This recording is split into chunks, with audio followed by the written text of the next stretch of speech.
મારું નામ છે શાહિદ મલિક અને ગઈકાલે રાતના 8:30ની આસપાસ ગોરાટ હનુમાન મંદિર પાસે જે એસએમસી ગાર્ડન આવેલું છે તેમાં મારી પત્ની અને બાળકો દરરોજ ચાલવા માટે જાય છે, વોકિંગ માટે.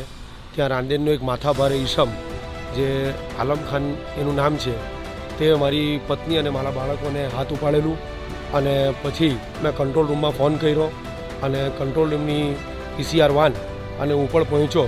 પરંતુ મારા પહેલાં જે માથાભારે આલમ ખાન છે એણે 2-3 ગુંડા તત્વ પોતાના પુત્રને બોલાવી લીધેલો અને મારા ઉપર ડિક્કા મુક્કી માર મારીને મારી પત્ની અને મારા બાળકો સહિત અમારા સમગ્ર પરિવારને એ લોકોએ ડિક્કા મુક્કી કરેલ અને તરત જ ગણતરીની સેકન્ડોમાં PCR વાન આવી અને ત્યાંથી અમને રાંદેર પોલીસ સ્ટેશન ખાતે લાવવામાં આવ્યા.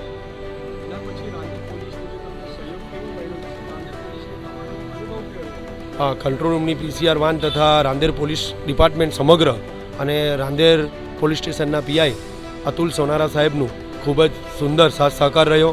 હંમેશા માટે સારા નાગરિકોના ફેવરમાં અતુલ સોનારા સાહેબ ઊભા રહે છે અને અમને જે ન્યાયની આશા છે અને ઉમ્મીદ છે એ ન્યાયની આશા અને ઉમ્મીદ હંમેશા મળતી રહેશે. આપના ચેનલના માધ્યમ દ્વારા હું જાહેર જનતાને સમગ્ર રાંદેર અને સુરતને જણાવું છું કે હંમેશા રાંદેર પોલીસ સ્ટેશન અને રાંદેર પોલીસ સ્ટેશનના PI સાહેબ આપની પડખે ઊભેલા છે અને હંમેશા રહેશે.